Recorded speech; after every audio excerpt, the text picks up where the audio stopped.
Man lazimal istighfar, siapa yang banyak beristighfar, Allah berikan 4. Ja'alallahu lahu min kulli dhiqin makhraja, segala kesempitannya dilapangkan Allah, sempit hatinya dilapangkan Allah, sempit dadanya dilapangkan Allah.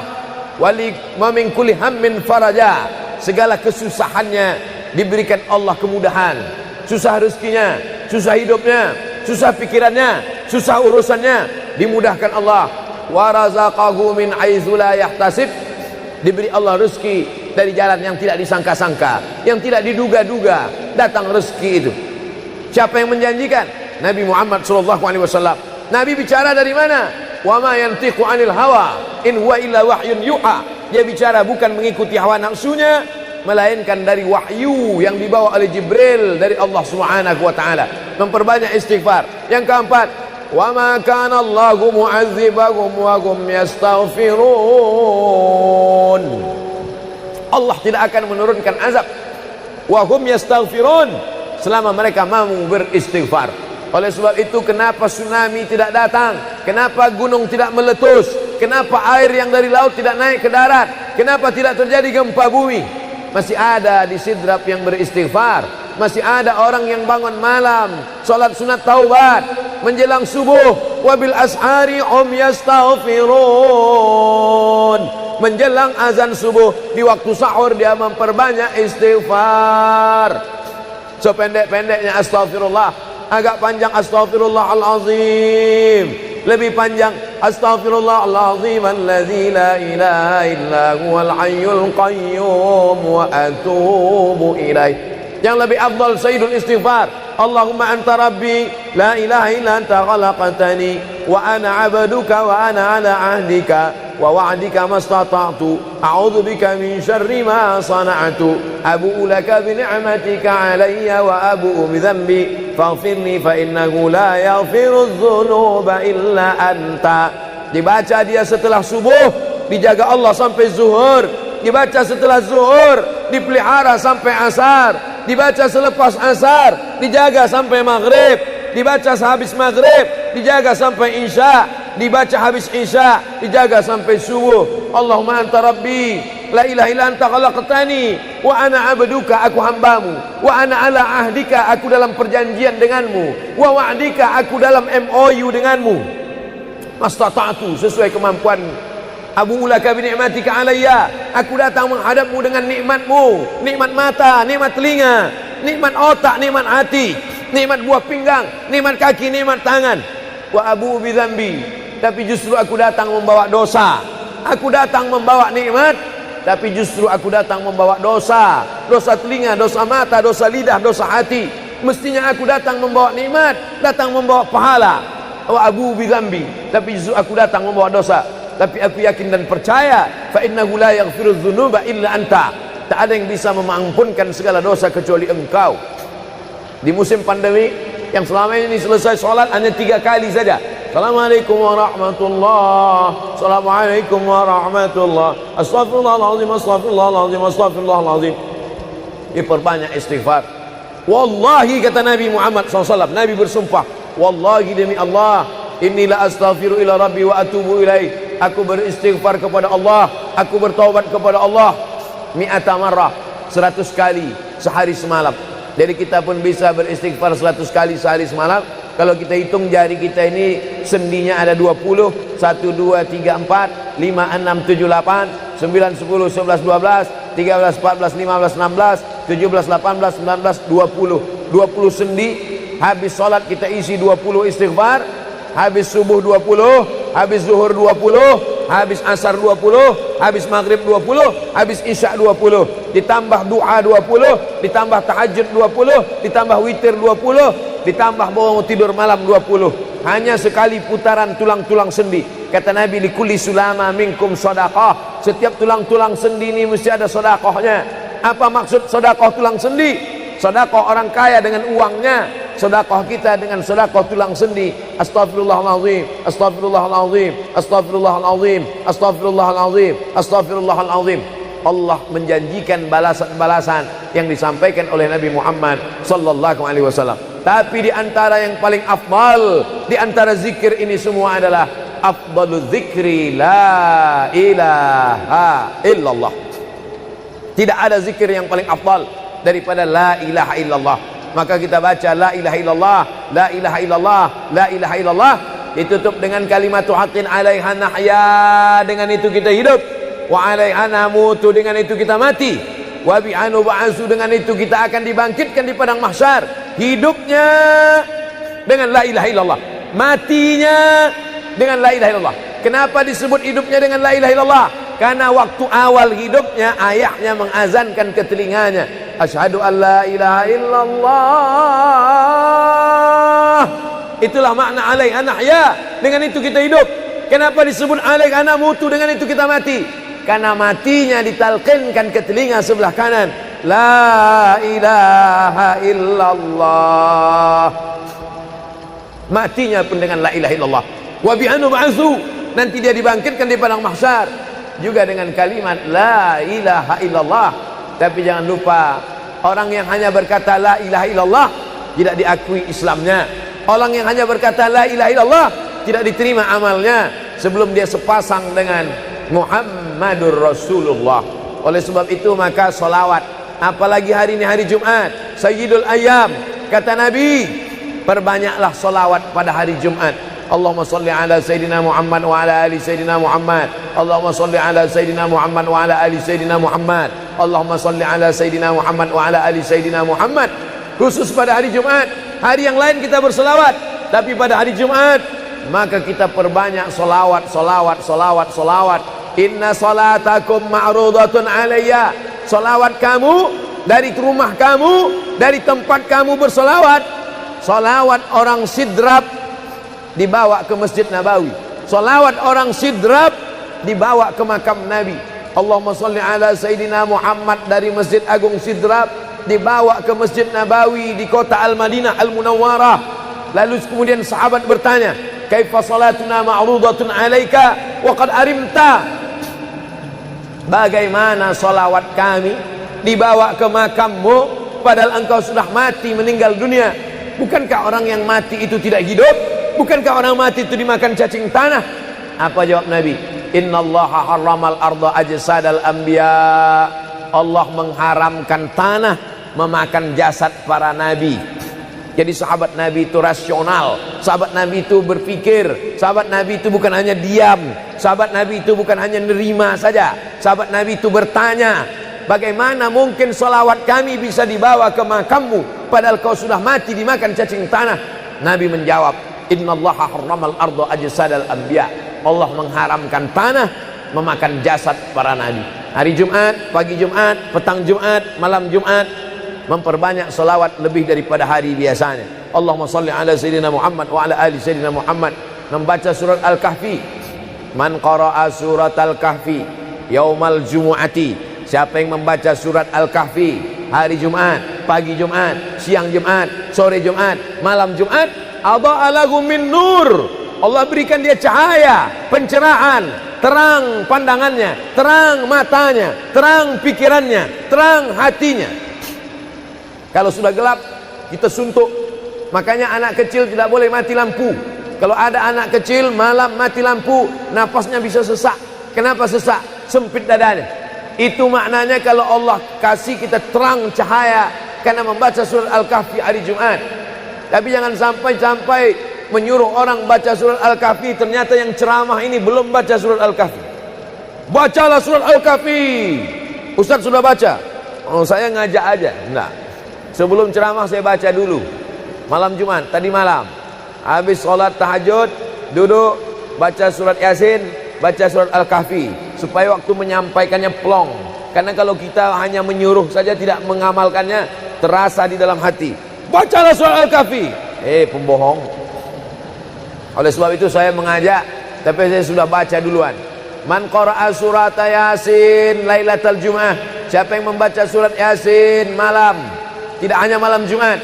Man qara'a Yasin fi lailatin, tak ada disebut malam Jumat. Siapa yang baca surat Yasin pada suatu malam, malam Senin, malam Selasa, malam Rabu, malam Kamis, malam Ahad, malam Jumat, ghufira lahu, asbaha maghfuran lah. Waktu subuh dia sudah diampunkan Allah. Adapun surat Al-Kahfi tadi malam, malam Jumat, pagi Jumat, siang Jumat, sore Jumat, sampai nanti sebelum matahari tenggelam. Dan dari salat asar sampai matahari tenggelam, waktu mustajab untuk berdoa. Didoakan segala kebaikan-kebaikan. Sayyidul ayyam, induk dari segala hari. Berapa banyak orang amat sangat ingin hidup di hari ini, tapi meninggal kemarin sore. Berapa banyak amat sangat ingin hidup di bulan ini, tapi sudah didahului oleh ajal, janji kepada Allah Subhanahu wa taala. Jangan ada sedetik pun waktu yang sia-sia, yang kosong hampa tanpa kita isi dengan amal kepada Allah Subhanahu wa taala. Man shalla alayya salatan, siapa yang berselawat satu kali, sallallahu alaihi biha asyra, Allah balas 10 kebaikan. Huttan anhu asyara sayiat, ditutupi 10 kesalahan. Wa rufi'at lahu asyara darajat, dinaikkan 10 darajat tingkatan kemuliaan. Satu kali salawat 10 dosa diampunkan, 10 kebaikan pahala dituliskan, 10 derajat kemuliaan diangkat, dinaikkan di hadapan Allah Subhanahu wa taala.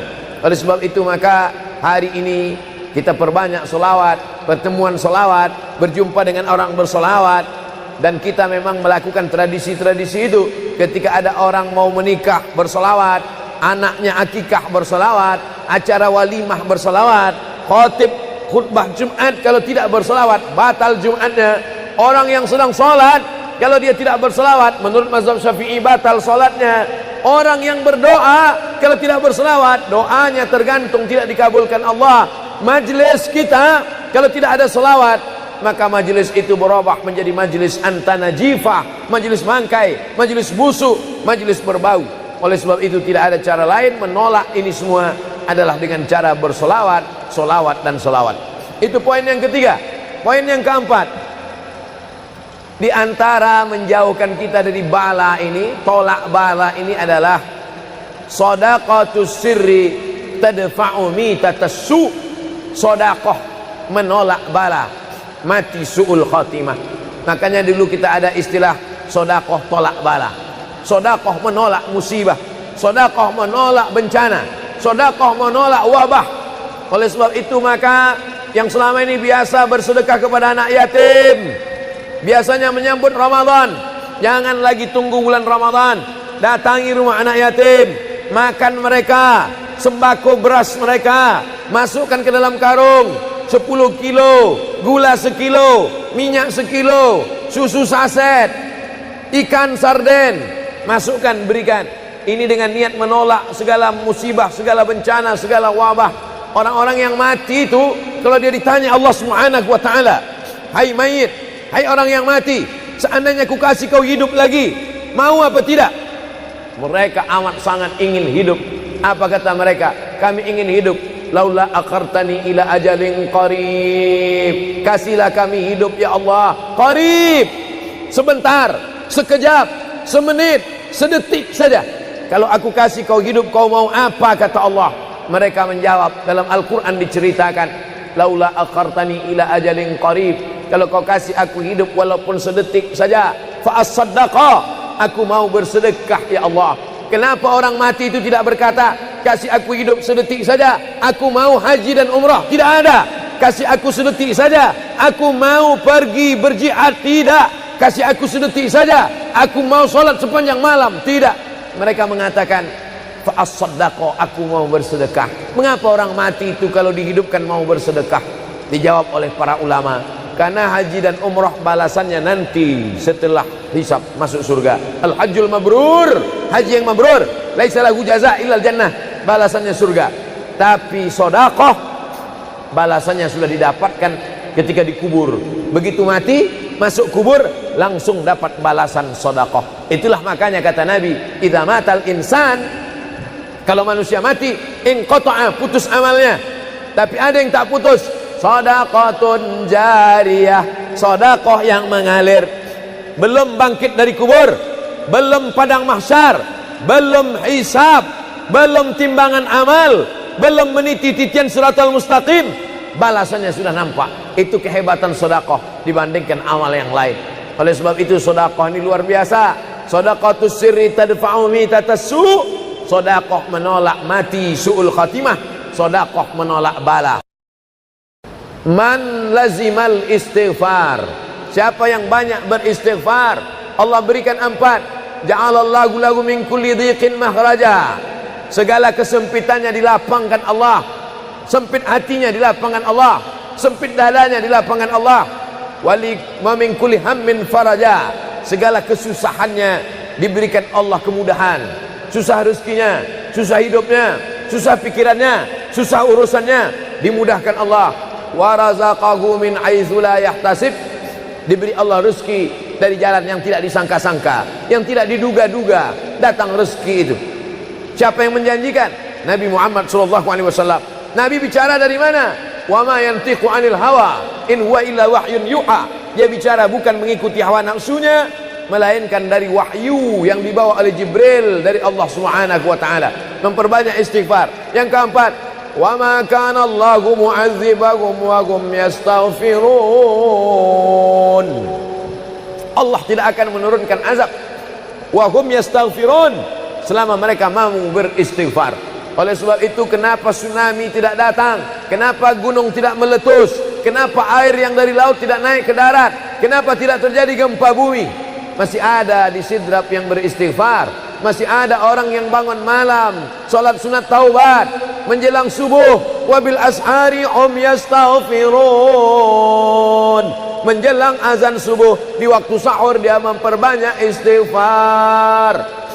Sependek-pendeknya astaghfirullah, agak panjang astaghfirullahalazim, lebih panjang astaghfirullahalazim alladzi la ilaha illa huwal hayyul qayyum wa atubu ilaih. Yang lebih afdal sayyidul istighfar, Allahumma anta rabbi la ilaha illa anta khalaqtani wa ana 'abduka wa ana 'ala 'ahdika wa wa'dika mastata'tu a'udzu bika min syarri ma sana'tu abu'u laka bi ni'matika 'alayya wa abu'u bi dhanbi faghfirli fa innahu la yaghfiru dzunuba illa anta. Dibaca dia setelah subuh, dijaga Allah sampai zuhur. Dibaca setelah zuhur, dipelihara sampai asar. Dibaca selepas asar, dijaga sampai maghrib. Dibaca sehabis maghrib, dijaga sampai isya. Dibaca habis isya, dijaga sampai subuh. Allahumma anta rabbi la ilaha illa anta khalaqtani wa ana 'abduka, aku hambamu, wa ana 'ala ahdika, aku dalam perjanjian denganmu, wa wa'dika, aku dalam MOU denganmu, mastata'tu, sesuai kemampuanmu. Abu ulaka bi ni'matika alayya, aku datang menghadapmu dengan nikmatmu, nikmat mata, nikmat telinga, nikmat otak, nikmat hati, nikmat buah pinggang, nikmat kaki, nikmat tangan.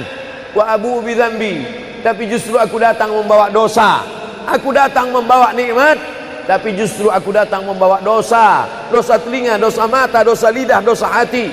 Mestinya aku datang membawa nikmat, datang membawa pahala.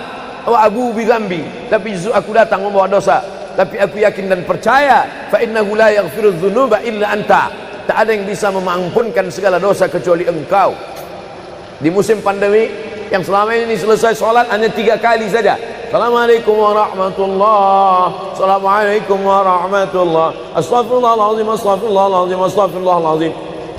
Diperbanyak istighfar. Wallahi, kata Nabi Muhammad SAW, Nabi bersumpah, wallahi demi Allah, inilah astaghfiru ila rabbi wa atubu ilaih. Aku beristighfar kepada Allah, aku bertaubat kepada Allah mi'ata marrah, 100 kali sehari semalam. Jadi kita pun bisa beristighfar 100 kali sehari semalam. Kalau kita hitung jari kita ini sendinya ada 20, 1, 2, 3, 4, 5, 6, 7, 8, 9, 10, 11, 12, 13, 14, 15, 16, 17, 18, 19, 20. 20 sendi. Habis sholat kita isi 20 istighfar. Habis subuh 20, habis zuhur 20, habis asar 20, habis maghrib 20, habis isya 20, ditambah doa 20, ditambah tahajud 20, ditambah witir 20, ditambah bangun tidur malam 20. Hanya sekali putaran tulang-tulang sendi. Kata Nabi, likulli sulama minkum sedekah, setiap tulang-tulang sendi ini mesti ada sedekahnya. Apa maksud sedekah tulang sendi? Sedekah orang kaya dengan uangnya, sedekah kita dengan sedekah tulang sendi. Astaghfirullahalazim, astaghfirullahalazim, astaghfirullahalazim, astaghfirullahalazim, astaghfirullahalazim. Allah menjanjikan balasan-balasan yang disampaikan oleh Nabi Muhammad sallallahu alaihi wasallam. Tapi di antara yang paling afdal di antara zikir ini semua adalah afdalu dzikri la ilaha illallah. Tidak ada zikir yang paling afdal daripada la ilaha illallah. Maka kita baca la ilaha illallah, la ilaha illallah, la ilaha illallah, ditutup dengan kalimat haqqin 'alaiha nahya, dengan itu kita hidup, wa 'alaiha namutu, dengan itu kita mati, wa bi'anu ba'su, dengan itu kita akan dibangkitkan di padang mahsyar. Hidupnya dengan la ilaha illallah, matinya dengan la ilaha illallah. Kenapa disebut hidupnya dengan la ilaha illallah? Karena waktu awal hidupnya ayahnya mengazankan ke telinganya, asyhadu an la ilaha illallah. Itulah makna alaiha nahya, dengan itu kita hidup. Kenapa disebut alaiha namutu, dengan itu kita mati? Karena matinya ditalqinkan ke telinga sebelah kanan, la ilaha illallah. Matinya pun dengan la ilaha illallah. Wa bi'anu ba'su, nanti dia dibangkitkan di padang mahsyar juga dengan kalimat la ilaha illallah. Tapi jangan lupa, orang yang hanya berkata la ilaha illallah tidak diakui Islamnya. Orang yang hanya berkata la ilaha illallah tidak diterima amalnya sebelum dia sepasang dengan Muhammadur Rasulullah. Oleh sebab itu maka solawat, apalagi hari ini hari Jumat, Sayyidul Ayyam, kata Nabi, perbanyaklah solawat pada hari Jumat. Allahumma salli ala Sayyidina Muhammad wa ala ali Sayyidina Muhammad. Allahumma salli ala Sayyidina Muhammad wa ala ali Sayyidina Muhammad. Allahumma salli ala Sayyidina Muhammad wa ala ali Sayyidina Muhammad. Khusus pada hari Jumat. Hari yang lain kita berselawat, tapi pada hari Jumat maka kita perbanyak solawat, solawat, solawat, solawat. Inna salatakum ma'rudatun alayya. Solawat kamu dari rumah kamu, dari tempat kamu bersolawat. Solawat orang sidrap dibawa ke Masjid Nabawi. Salawat orang sidrap dibawa ke makam Nabi. Allahumma salli ala Sayyidina Muhammad dari Masjid Agung Sidrap dibawa ke Masjid Nabawi di kota Al-Madinah Al-Munawwarah. Lalu kemudian sahabat bertanya, kaifa salatuna ma'rudatun alaika wa qad arimta? Bagaimana salawat kami dibawa ke makammu padahal engkau sudah mati, meninggal dunia? Bukankah orang yang mati itu tidak hidup? Bukankah orang mati itu dimakan cacing tanah? Apa jawab Nabi? Innallaha harramal arda ajsadal anbiya. Allah mengharamkan tanah memakan jasad para nabi. Jadi sahabat Nabi itu rasional. Sahabat Nabi itu berpikir. Sahabat Nabi itu bukan hanya diam. Sahabat Nabi itu bukan hanya nerima saja. Sahabat Nabi itu bertanya, bagaimana mungkin salawat kami bisa dibawa ke makammu padahal kau sudah mati dimakan cacing tanah? Nabi menjawab, innallaha harramal arda ajsadal anbiya. Allah mengharamkan tanah memakan jasad para nabi. Hari Jumat, pagi Jumat, petang Jumat, malam Jumat, memperbanyak salawat lebih daripada hari biasanya. Allahumma salli ala Sayyidina Muhammad wa ala ali Sayyidina Muhammad. Membaca surat Al-Kahfi. Man qara'a surat Al-Kahfi yaumal jumu'ati. Siapa yang membaca surat Al-Kahfi hari Jumat, pagi Jumat, siang Jumat, sore Jumat, malam Jumat, adha'a lahu min nur. Allah berikan dia cahaya, pencerahan, terang pandangannya, terang matanya, terang pikirannya, terang hatinya. Kalau sudah gelap, kita suntuk. Makanya anak kecil tidak boleh mati lampu. Kalau ada anak kecil malam mati lampu, napasnya bisa sesak. Kenapa sesak? Sempit dadanya. Itu maknanya kalau Allah kasih kita terang cahaya karena membaca surat Al-Kahfi hari Jumat. Tapi jangan sampai menyuruh orang baca surat Al-Kahfi, ternyata yang ceramah ini belum baca surat Al-Kahfi. Bacalah surat Al-Kahfi. Ustaz sudah baca. Oh, saya ngajak aja. Enggak. Sebelum ceramah saya baca dulu. Malam Jumat, tadi malam. Habis sholat tahajud, duduk, baca surat Yasin, baca surat Al-Kahfi. Supaya waktu menyampaikannya plong. Karena kalau kita hanya menyuruh saja tidak mengamalkannya, terasa di dalam hati. Bacalah surat Al-Kahfi. Pembohong. Oleh sebab itu saya mengajak, tapi saya sudah baca duluan. Man qara'a surat Yasin lailatal Jum'ah. Siapa yang membaca surat Yasin malam, tidak hanya malam Jumat. Man qara'a Yasin fi lailatin, tak ada disebut malam Jumat. Siapa yang baca surat Yasin pada suatu malam, malam Senin, malam Selasa, malam Rabu, malam Kamis, malam Ahad, malam Jumat, ghufira lahu, asbaha maghfuran lah. Waktu subuh dia sudah diampunkan Allah. Adapun surat Al-Kahfi tadi malam, malam Jumat, pagi Jumat, siang Jumat, sore Jumat, sampai nanti sebelum matahari tenggelam. Dan dari salat asar sampai matahari tenggelam, waktu mustajab untuk berdoa. Didoakan segala kebaikan-kebaikan. Sayyidul ayyam, induk dari segala hari. Berapa banyak orang amat sangat ingin hidup di hari ini, tapi meninggal kemarin sore. Berapa banyak amat sangat ingin hidup di bulan ini, tapi sudah didahului oleh ajal, janji kepada Allah Subhanahu wa taala. Jangan ada sedetik pun waktu yang sia-sia, yang kosong hampa tanpa kita isi dengan amal kepada Allah Subhanahu wa taala. Man shalla alayya salatan, siapa yang berselawat satu kali, sallallahu alaihi biha asyra, Allah balas 10 kebaikan. Huttat anhu asyara sayiat, ditutupi 10 kesalahan. Wa rufi'at lahu asyara darajat, dinaikkan 10 darajat tingkatan kemuliaan. Satu kali salawat 10 dosa diampunkan, 10 kebaikan pahala dituliskan, 10 derajat kemuliaan diangkat, dinaikkan di hadapan Allah Subhanahu wa taala. Oleh sebab itu maka hari ini kita perbanyak selawat, pertemuan selawat, berjumpa dengan orang berselawat. Dan kita memang melakukan tradisi-tradisi itu. Ketika ada orang mau menikah berselawat, anaknya akikah berselawat, acara walimah berselawat, khatib khutbah Jumat kalau tidak berselawat batal Jumatnya. Orang yang sedang sholat kalau dia tidak berselawat, menurut mazhab Syafi'i batal sholatnya. Orang yang berdoa kalau tidak berselawat, doanya tergantung tidak dikabulkan Allah. Majlis kita kalau tidak ada selawat, maka majlis itu berubah menjadi majlis antanajifah, majlis bangkai, majlis busuk, majlis berbau. Oleh sebab itu tidak ada cara lain menolak ini semua adalah dengan cara bersolawat, solawat dan solawat. Itu poin yang ketiga. Poin yang keempat, di antara menjauhkan kita dari bala ini, tolak bala ini adalah shadaqatus sirri tadfa'u mitatassu. Sedekah menolak bala, mati su'ul khatimah. Makanya dulu kita ada istilah sedekah tolak bala. Sedekah menolak musibah, sedekah menolak bencana, sedekah menolak wabah.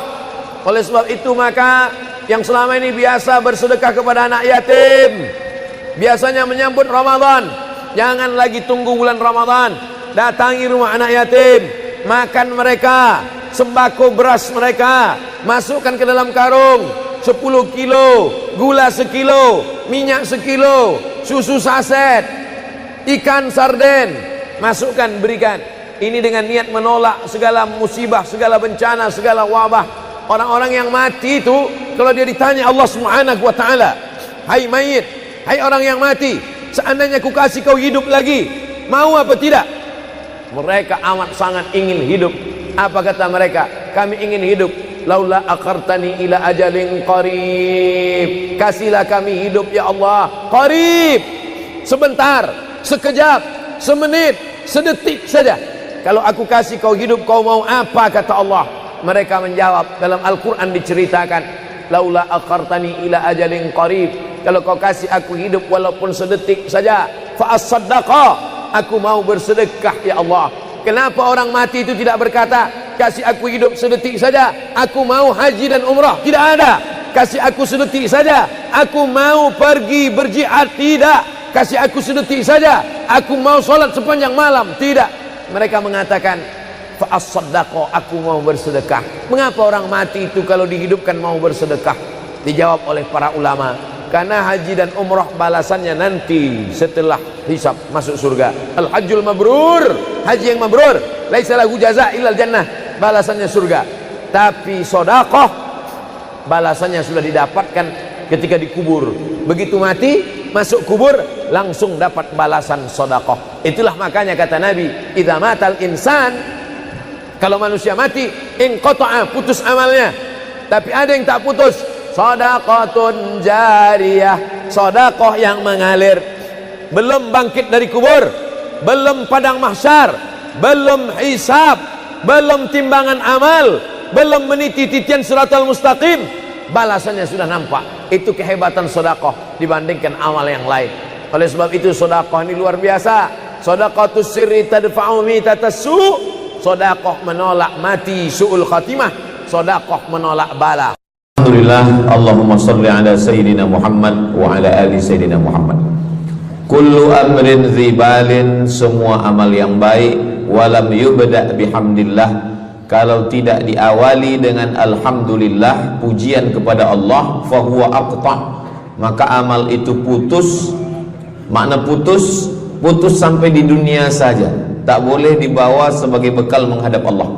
Maka kita ingin amal kita malam ini tidak putus, maka kita awali dengan alhamdulillahi rabbil alamin.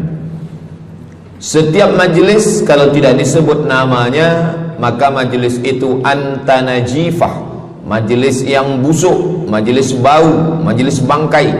Maka kita sebut namanya Allahumma salli ala Sayyidina Muhammad wa ala ali Sayyidina Muhammad.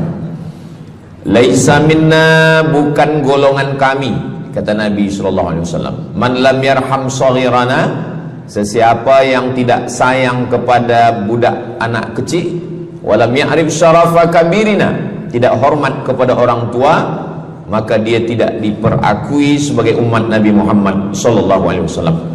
Semua anak-anak muda-muda, belia-belia yang saya sayangi, para alim ulama, tuan-tuan guru, datuk-datuk, datin-datin, semua yang berhadir ini insyaallah dimuliakan Allah Subhanahu wa taala. Amin ya rabbal alamin. Tajuk kita malam ini 8 keutamaan orang yang bersedekah menurut Al-Qur'an dan sunnah Nabi Muhammad sallallahu alaihi wasallam. Keutamaan yang pertama, kalau orang mati itu ditanya, apakah kamu mau hidup lagi? Maka orang mati itu menjawab, tapi belum ada orang yang mati hidup lagi. Macam mana kita boleh tahu dia menjawab? Sebab diceritakan Allah dalam Al-Quran. Apa kata mereka? A'udzubillahi minasyaitonirrajim. Laula akhartani ila ajalin qarib, kalaulah kami yang sudah mati ini diberi masa lagi, ajal masa, qarib pendek, sikit, kejap. Kalaulah kami boleh dibagi masa hidup lagi walaupun sikit, walaupun kejap, apa yang ingin mereka lakukan? Fa as-saddaqa, kami ingin bersodaqah. Mereka tak ada kata kalaulah kami boleh hidup lagi kami ingin jihad, tak ada. Kalau boleh hidup lagi kami ingin pergi haji, tak ada. Mereka katakan fa as-saddaqa, kami ingin bersedekah. Kenapa sedekah? Kenapa bukan perang? Maka ulama membagi jawaban. Karena kalau haji itu balasannya nanti di surga. Wal hajjul mabrur laisa lahu jazaa'un illal jannah. Haji mabrur balasannya surga nanti selepas hari kiamat. Tapi kalau sedekah, balasan pahalanya diperolehi ketika di alam kubur. Itulah kenapa orang-orang yang mati itu ingin kalau hidup lagi fa as-saddaqa, mereka ingin bersedekah. Sedekah, hampir semua kata-kata dalam bahasa Arab itu asalnya 3 huruf. Sadaqah. Sadaqah artinya benar. Sadaqallahul azim, maha benar Allah. Sadaqah artinya benar. Kalau memang benar betul iman kita, mana buktinya? Buktinya adalah dengan bersedekah. Itulah kenapa sedekah itu disebut dengan sedekah, tanda iman itu benar. Karena untuk menggerakkan lidah bercakap sangat mudah. Apa kata pepatah orang Melayu? Lidah tak bertulang, mudah saja menggerakkan. Asyhadu an la ilaha illallah wa asyhadu anna Muhammadar Rasulullah. Kalau memang benar betul cakap, mana buktinya? Buktinya adalah sedekah. Lelaki mengatakan saya cinta kepada kamu, senang saja nak mengatakan cinta, tapi apa bukti, proof, mana memang betul cinta? Maka dia mesti bagikan sedekah. Kalau yang tadi itu sedekah, kalau ini namanya sadaq. Sadaq artinya mahar. Mahar pernikahan lelaki dengan perempuan, aku nikahkan engkau dengan anak saya dengan memberikan cincin emas dan gelang rantai tunai. Itulah dia sadaq, tanda bukti cinta dia kepada seorang perempuan. Sadaqah, benar. As-sidqu, sidik, benar. As-siddiq, orang yang benar. Maka disebut dia dengan Abu Bakar Siddiq, kerana dia benar memberikan emas sebesar batu waktu dibawa pergi hijrah bersama Nabi Muhammad SAW.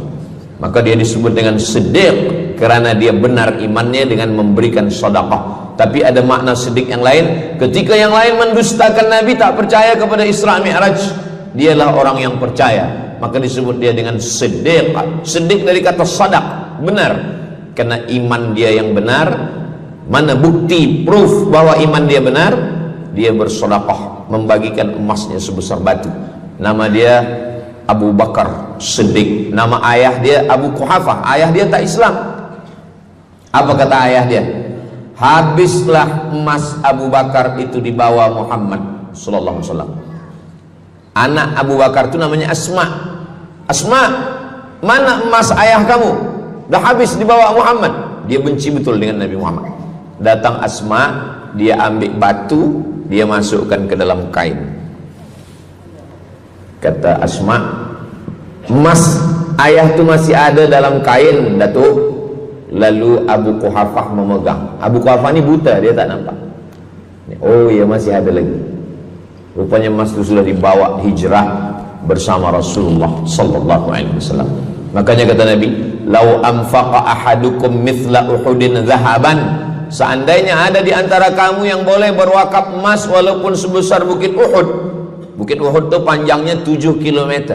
Seandainya ada di antara kamu yang boleh berwakaf emas sebesar Bukit Uhud, itu tak sampai setengah tapak tangan Sayyidina Abu Bakar Siddiq. Kenapa? Sebab kalau sekarang ada orang bersedekah banyak, memanglah sekarang sudah aman. Tapi masa itu masa susah, masa payah, Abu Bakar Siddiq menunjukkan bukti keimanannya. Ini keutamaan yang pertama menurut Al-Quran. Kenapa orang bersedekah? Kerana orang-orang mati, kalau dia boleh bagi tambah umur hidup lagi, mereka berkata, fa'as-saddaqa, kami ingin bersedekah. Itu yang pertama. Yang kedua, sampai berapa nih? Sampai 8. Tadi saya dibagi tahu Ustadz sampai 8. Atau tak pun sampai 8, kalau dah habis 60 menit habis. Yang kedua, idzas sama'um fatarat, langit terbelah. Wa idzal kawakibun tasarat, planet bertembung, berjatuhan.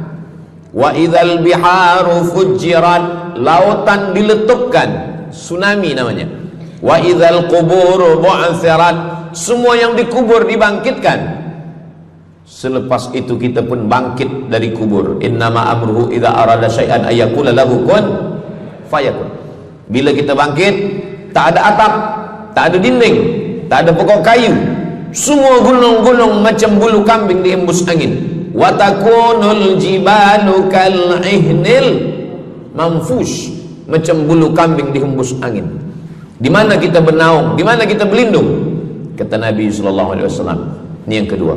Kullu mri'in tahta zilli sadaqatihi, orang akan bernaung di bawah sedekah.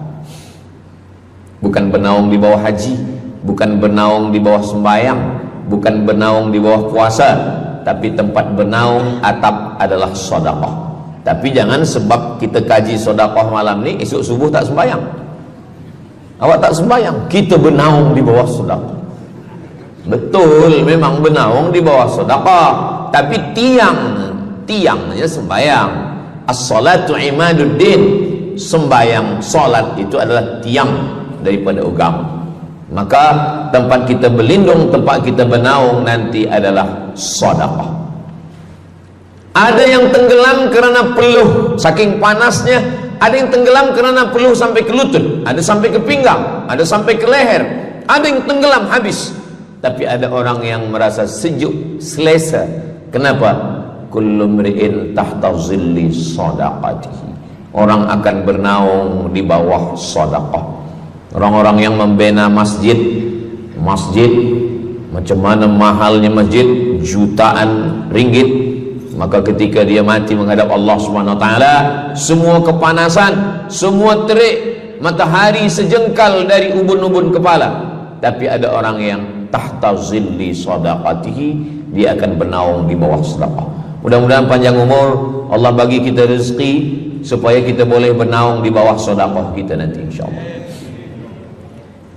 Kita masa siang 12 jam, malam 12 jam, tapi di akhirat nanti 50 alfasanah, 50.000 tahun, belum tentu lagi diputuskan di pengadilan Allah Subhanahu wa taala. Datang orang menghadap Nabi Adam, wahai Adam, kami sudah kepanasan, kami tak tahan di padang mahsyar ini. Kata Nabi Adam, saya malu menghadap Allah. Dulu kata Allah, la taqraba hadhihi syajarah, jangan dekati pokok kuldi, fatakuna minaz zalimin, nanti engkau jadi orang zalim. Fa azallahumas syaitan, tapi digoda syaitan. Lalu kemudian Nabi Adam bertaubat. Doa yang paling tua doa Nabi Adam, Rabbana zalamna anfusana wa illam taghfir lana wa tarhamna lanakunanna minal khasirin.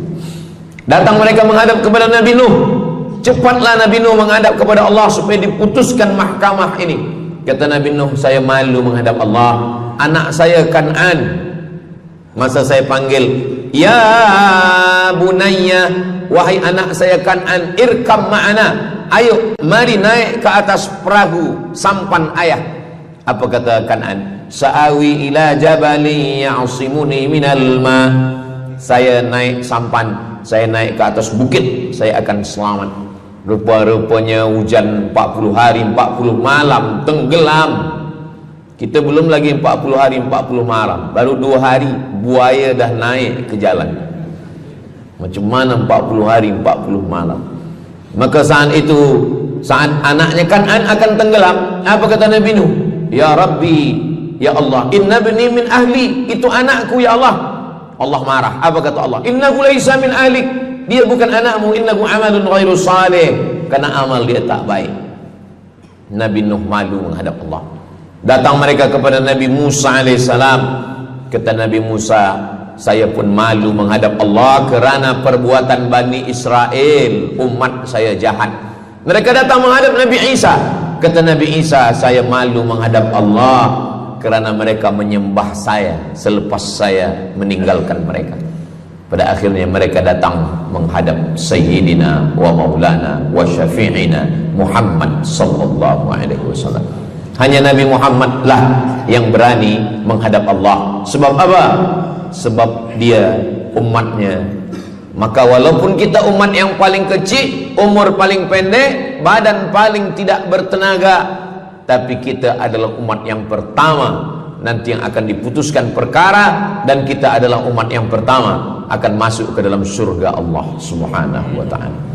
Maka banyak mereka yang ingin menjadi umat Nabi Muhammad. Bahkan Nabi Musa pun ingin menjadi umat Nabi Muhammad sallallahu alaihi wasallam. Masa Umar bin Khattab datang membawa lembaran-lembaran Taurat, Nabi berkata, apa itu wahai Musa? Taurat. Nabi Muhammad SAW memanggil, mari Taurat. Lalu Nabi Muhammad mengkoyak. Apa kata Nabi? Lau kana Musa hayyan ma wasa'ahu illa iyattabi'ani. Kalaulah Musa masih hidup, dia pasti akan ikut saya. Dan itu betul pada peristiwa Isra dan Mi'raj. Nabi jadi imam, Nabi Musa jadi makmum, Nabi Isa jadi makmum, Nabi Ibrahim jadi makmum, semua nabi-nabi jadi makmum. Imamnya adalah Sayyidina wa Maulana Muhammad sallallahu alaihi wasallam. Jadi keutamaan yang kedua, kita bernaung di bawah sedekah. Yang ketiga, sadaqatus sirri tutfi'u ghadabar rabbi kama yatfa'ul ma'an nar. Sedekah memadamkan api neraka seperti air yang memadamkan api. Kita kalau nampak api, mudah-mudahan kita selamat daripada terbakar, amin. Lalu kemudian datang api, kita padamkan dengan air. Lalu kemudian macam mana memadamkan api neraka? Air sebanyak apa yang boleh memadamkan? Maka kata Nabi SAW, keutamaan yang ketiga adalah sadaqatus sirri tutfi'u ghadabar rabbi, sedekah memadamkan api neraka. Jadi kalau kita dulu banyak silap, banyak salah, banyak dosa. Kullu bani Adam, semua manusia ini khata'un, semua pernah salah, pernah mabuk, pernah berzina, pernah minum khamar, pernah berjudi. Kalaupun dia tidak buat dosa yang zahir, pernah hasad, pernah dengki, busuk hati. Maka ketika itu macam mana memadamkan murka Allah dengan istighfar, memadamkan dengan sembahyang, solat, sunat, taubat? Ada satu cara lagi. Dengan cara apa? Memadamkannya dengan sedekah. Tudfi'u ghadabar rabbi, memadamkan murka marah Allah Subhanahu wa taala, padam dengan sedekah. Tapi tentu saja sedekah yang ikhlas kerana Allah Subhanahu wa taala. Datang seorang yang sudah banyak dosa menghadap Nabi, menghadap pendeta Yahudi. Wahai pendeta Yahudi, saya ini banyak salah, banyak dosa. Saya sudah membunuh 99 orang. Apakah mungkin Tuhan mengampunkan dosa saya? Kata pendeta Yahudi, Tuhan tidak mengampuni dosa kamu kerana kamu sudah membunuh. Dia cabut pisau dia. Kalau begitu, kamulah yang ke-100. Dia dah bunuh 99. Itu maka saya takut juga kalau datang orang, Ustaz Somad, apakah Allah mengampuni dosa saya? Apa dosa kamu? Membunuh orang. Ayo Allah ampunkan dosa. Faqtulu anfusakum, bunuhlah diri kamu. Surat Al-Baqarah. Bunuhlah diri kamu. Fataba alaikum, Allah menerima taubat kamu dengan membunuh diri. Sebab Bani Israel minta ampun kepada Allah bukan dengan istighfar, minta ampun kepada Allah bukan dengan sembahyang taubat. Bani Israel kalau dia minta ampun kepada Allah dulu zaman Nabi Musa, dia ambil pedang, dia ambil parang panjang, dia cari orang yang sama-sama berdosa. Saya ada dosa, saya cari tuan-tuan yang ada dosa. Tuan ada dosa? Ada. Kita nak bertaubat? Ya, ayo kita. Nanti kita sama-sama cincang. Nanti tuan cincang saya cincang tuan. Kita sama-sama mati, baru Allah ampunkan dosa. Faqtulu anfusakum, bunuhlah diri kamu. Fataba alaikum, Allah menerima taubat kamu. Tapi syariat Nabi Muhammad sallallahu alaihi wasallam, ma min muslimin yuznibu dzamban, kalau ada yang silap khilaf salah, summa yatatahhar, mandi taubat. Apalagi kita di Bandar Sri Begawan, bila tadi pesawat terbang nak landing turun, nampak cantik laut keliling. Jadi siapa nak mandi taubat, pergi ke laut. Kalau sampai ke tengah laut, bukan cuma dosa hilang, orangnya hilang sekali. Aku mandi taubat, saya mandi taubat. Selepas mandi taubat, tak boleh mandi taubat, wudu. Tak boleh wudu, tayamum. Selepas itu sembahyang sunat taubat. Usolli sunnatat taubat raka'ataini lillahi ta'ala. Dosanya perlu sebut, jangan sebut. Ada seorang lelaki, maaf, nafsu dia tinggi. Lalu di jalan dia nampak perempuan. Selepas itu maaf, dia cium. Selepas itu dia datang ke Nabi, dia mengadu, ya Rasulullah, tadi saya melakukan begini-begini. Tegak Umar bin Khattab, Allah sudah tutupi, kenapa kamu bukakan di hadapan orang ramai? Allah mengampuni manusia kecuali al-mujahirun. Al-mujahirun menampakkan dosanya dan bangga dengan dosanya. Ini orang akhir zaman ni sekarang banyak mujahirun. Dia mabuk, dia live streaming. Hai guys, dah mabuk ke malam ni? Ini al-mujahirun.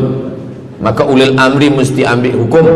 Tapi orang yang pernah berdosa, pernah silap, pernah salah, jangan cerita lagi, tutup. Suami-suami kalau bertobat kepada Allah, mengadu kepada Allah, cukup. Jangan cerita ke istri. Allah menerima, istri tak terima. Jadi taubat cukup kepada Allah Subhanahu wa taala, mengadu dah. Bangkit tahajud malam minta kepada Allah. Jangan suara kuat-kuat. Cukup. Sebab tidak semua kejujuran boleh diterima orang lain. Tak semua perempuan boleh menerima kejujuran. Sakit hati dia. Allah Subhanahu wa taala Maha Pengampun. Selepas itu kemudian wa asbi'is sayyi'atal hasanata, dosa-dosa silap khilaf masa lalu bagaimana menutupinya? Hasanata, perbuatan baik. sembahyang baik, sholat baik, tapi ada yang paling baik. Apa dia? Shadaqatus sirri, memperbanyak sedekah, memadamkan murka Allah seperti api dipadamkan oleh air. Marah itu adalah kobaran dari api neraka. Bila kita sedang marah, itu adalah api neraka lahab. Lahab itu artinya berkobar. Lahab pakai ba, lahab. Sebab saya pernah juga lalu di satu jalan, ada rumah makan, restoran Abu Lahab, pakai P, lahab, mungkin lahab, makan lahab. Allah Subhanahu wa taala memadamkan murkanya. Inna rahmati sabaqat ghadabi, rahmatku lebih cepat daripada murkaku. Memang Allah marah, tapi ketika dia berbagi kepada orang lain, dia tutupi dosanya di masa yang lalu. Syarat taubat 3. Yang pertama, an-nadamu fil qalbi, menyesal dalam hati. Yang kedua, al-iqraru bil lisani, nyatakan dengan lisan, astaghfirullahalazim. Yang ketiga, al-itmaru alla ya'uda ilaihi abadan, tekad saya tidak akan buat lagi sampai mati. Namanya taubat nasuha. Nasuha 3 huruf. Nasoha artinya menyaring madu. Datang orang memanjat pokok kayu, dia ambil parang panjang, dia potong sarang lebah jatuh ke bawah, disaring dengan kain tipis, lalu kemudian tersangkut di atas kain, lilinnya tersangkut, lebahnya tersangkut, anak lebah tersangkut, rantingnya tersangkut, dahannya tersangkut, maka keluarlah madu. Itu bahasa Arabnya namanya nasuha. Apa makna nasuha? Menyaring dosa-dosa sehingga yang tinggal hanya amal soleh, yang sampah-sampah tersangkut. Sekarang susah nak minum madu yang asli, banyak palsu. Macam mana Ustaz, saya ni suka spesial minum madu. Apa tanda madu ni asli? Bawa pulang ke rumah, kalau istri marah itu asli.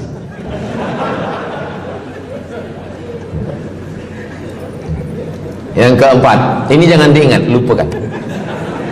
Yang keempat, apa itu keutamaan sedekah? Kata Nabi sallallahu alaihi wasallam, as-sadaqatu, sedekah itu tadfa'u mitatassu, menolak mati su'ul khatimah. Tak ada guna amal elok baik kalau mati dalam keadaan su'ul khatimah. Kita selalu berdoa, Allahumma khtim lana bihusnil khatimah. Maka cara untuk menolak mati su'ul khatimah ini adalah dengan cara sedekah. Banyak orang mati husnul khatimah, bukan ulama, meninggal di dalam Masjidil Haram sedang pakai ihram, selepas tawaf di belakang makam Ibrahim ketika sedang sujud terakhir. Itulah mati yang paling indah. Dalam wudhu sedang sembahyang, di sujud terakhir dalam tanah haram, dalam Masjidil Haram, di belakang makam Ibrahim. Meninggal, dibawa jenazah balik. Orang datang bertanya kepada ibunya, dia masih pemuda belia, apakah dia ulama? Dia bukan ulama. Kenapa dia mulia betul? Apakah dia pernah perang ke Palestina? Tidak. 2-3 hari selepas itu datang satu perempuan membawa budak kecil. Kamu siapa? Kami adalah orang yang tiap bulan dapat kiriman beras, minyak dan makanan dari pemuda ini. Saya maaf, seorang janda, ini anak-anak saya, dan dia selalu bagikan uang dia untuk makankan. Jadi nanti kalau ada orang meninggal, tiba-tiba selepas itu datang janda membawa anak, itu tanda husnul khatimah. Sebab dia belum nikah, dia masih lajang. Allah ingin menunjukkan bahwa kalau engkau berbuat sedekah, maka Allah Subhanahu wa taala memberikan keutamaan husnul khatimah. Bukan setakat diselamatkan dari su'ul khatimah, tapi mendapatkan husnul khatimah. Ada seorang dari Maghribi, dari Maroko, Mesir, Libya, Tunisia, Algeria, Maghribi. Orang Maghribi ini bermimpi. Dalam mimpinya dia berjumpa dengan Nabi Muhammad SAW. Kata Nabi, engkau pergi ke Saudi Arabia, cari di kampung ini, nanti engkau jumpai seorang pemuda, sampaikan salamku kepada dia, katakan dia penghuni surga. Malam pertama mimpi, iya ke? Tidak ke? Jangan-jangan syaitan. Tak betul. Malam kedua mimpinya sama. Engkau pergi ke Saudi Arabia, datangi kampung ini, jumpai seorang pemuda namanya si fulan, bagi tahu ke dia, salamku untuk dia, sampaikan kepada dia bahwa dia penghuni surga. Nah, 2 kali. Ini udah agak kuat. Tunggu 3 kali, sampai 3 malam mimpinya sama. Akhirnya orang Maghrib ini terbang dari Casablanca sampai ke Jeddah. Dari Jeddah dia cari kampung yang disebut dalam mimpi, sampai itu dia cari pemuda. Adakah di kampung ini seorang pemuda namanya si fulan? Betul. Dia tengok, biasa saja. Bukan ulama, bukan macam Musa Abdul Somad. Tak mungkin mimpi salah 3 kali betul-betul. Lalu disampaikan kepada dia, fulan, saya 3 malam bermimpi Rasul SAW menyampaikan salam kepada engkau. Assalamualaikum. Kata Nabi, engkau adalah penghuni surga. Dia pun terkejut. Saya bukan ulama, saya orang biasa. Apa amal kamu? Sembahyang saya biasa saja, puasa sunat saya biasa saja. Hanya saja saya tak pernah menyimpan hasad dendam, dan saya selalu membagikan uang kepada fakir miskin, anak yatim dan du'afa. Selepas mendapatkan itu dia pun menangis, dia pun bersedih karena dia merasa dia tak layak dicintai, karena dia masa banyak silap, banyak salah. Rupanya rahmat Allah itu turun bukan kepada orang yang alim tapi sombong, bukan kepada orang yang kaya tapi takbur, tapi kepada orang yang hatinya hancur berkeping karena takut kepada Allah Subhanahu wa ta'ala. Selepas itu dia pun meninggal dalam keadaan husnul khatimah setelah mendapatkan janji dari Rasulullah sallallahu alaihi wasallam. Apa maknanya? Bahwa kalau kita tak boleh sembahyang sampai tegak lutut bengkak, kalau kita tak tergolong orang yang rajin puasa sunat berhari-hari, kalau kita bukan orang yang kuat berjihad fisabilillah, maka carilah satu pintu. Pintu itu bernama babus sedekah. Karena banyak yang sudah melaluinya dan mereka dimuliakan Allah, diselamatkan daripada su'ul khatimah. Yang ke berapa? Kelima. Saya sebetulnya ingat, saya nak cuba aja. Kalau jamaah masih ingat, itu maknanya mereka masih konsen lagi, masih sedar. Kalau dah terserah Ustaz lah nama berapa, kami pun dah tak balik dalam. Yang kelima, dawu mardakum bis sadaqah. Yang kelima, dawu mardakum bis sadaqah. Obati orang yang sakit di antara kamu dengan sedekah. Datang seorang lelaki yang lututnya bernanah menemui Imam Abdurrahman ibnu Mahdi. Wahai Imam Abdurrahman bin Mahdi, lutut saya ni bernanah, tak sihat-sihat. Kata Imam Abdurrahman bin Mahdi, saya ingat satu hadis Rasulullah, dawu mardakum bis sadaqah. Cuba engkau cari kampung yang di kampung itu tak ada air, kamu buat perigi. Perigi. Di kampung saya namanya perigi. Lalu dia pun pergi ke kampung yang tak ada air, dia galikan perigi. Selepas itu sehari, 2 hari, 3 hari, sepekan, sebulan, lutut dia sihat kering. Dia datang lagi kepada Imam Abdurrahman ibnu Mahdi. Alhamdulillah Imam Abdurrahman ibnu Mahdi, lutut saya sudah sihat. Apa hubungan lutut dengan sedekah? Rupanya setiap orang yang mengambil air untuk minum, untuk berwudu, untuk mandi, untuk memasak, selepas itu mereka berdoa, ya Allah, berikanlah kebaikan kepada orang yang sudah membagikan air ini. Ad-du'a silahul mu'min, doa senjatanya orang beriman. Kisah ini ada dalam kitab Sa'ah wa Sa'ah, Ajaib wa Taraif. Semua ada saatnya. Beberapa kisah-kisah yang ajaib diceritakan oleh Syekh Abu Amr al-Misri dalam judul buku Sa'ah wa Sa'ah Gharaib wa Taraib. Sudah diterjemahkan ke dalam bahasa Melayu, judulnya Semua Ada Saatnya. Nama penerjemahnya Abdul Somad. Boleh dicari di google.com. Semua ada saat. Lalu kemudian saya sampaikan hadis ini di masjid. Dawu mardakum bis sadaqah. Obatilah orang yang sakit di antara kamu dengan sedekah. Selepas itu saya turun dari masjid, saya pergi ke kereta, di parking, datang seorang jamaah.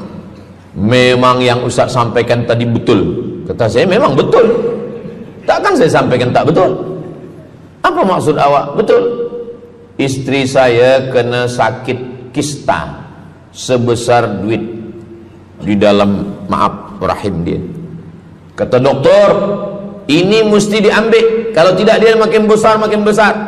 Tapi kalau diambil, dicabut, operate, nanti akan, maaf cakap, tercabut rahim sekali.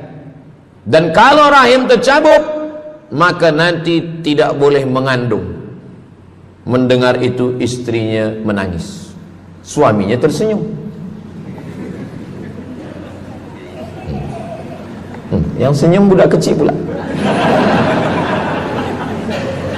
Lalu kemudian rupanya istri dia tahu tentang hadis Nabi.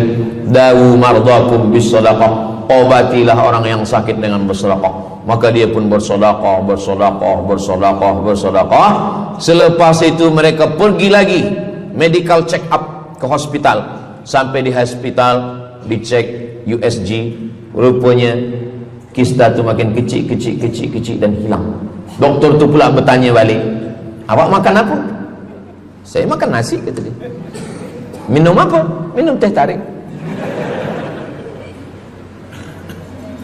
Saya amalkan hadis Nabi Muhammad SAW, dawu mardakum bis sadaqah. Kata doktor, awak tak perlu operate dan ini tidak perlu dibelah dan rahim awak masih boleh mengandung. Istrinya tersenyum, lakinya pula menangis. Begitulah Allah Subhanahu wa taala. Syekh Abu Amr Al-Misri bercerita tentang seorang perempuan di Saudi Arabia. Dia pergi ke Amerika. Kata doktor di Amerika, kamu sudah balik ke rumah, makan kenyang, tidur lelap. Nanti kalau puan-tuan pergi hospital, lalu dokter bercakap, balik ke rumah, makan kenyang, tidur lelap. Itu maknanya malaikat maut dah dekat. Tak ada obat. Maka dia pun balik ke Saudi Arabia, dia ambil harta dia, dia sedekah, dia sedekah, dia sedekah, dia sisa dia bagikan baki sikit untuk ahli waris. Selepas itu last kali dia pergi lagi ke Amerika, last medical check up. Apa kata doktor di Amerika? Kami sudah cek, kamu sihat wal afiat.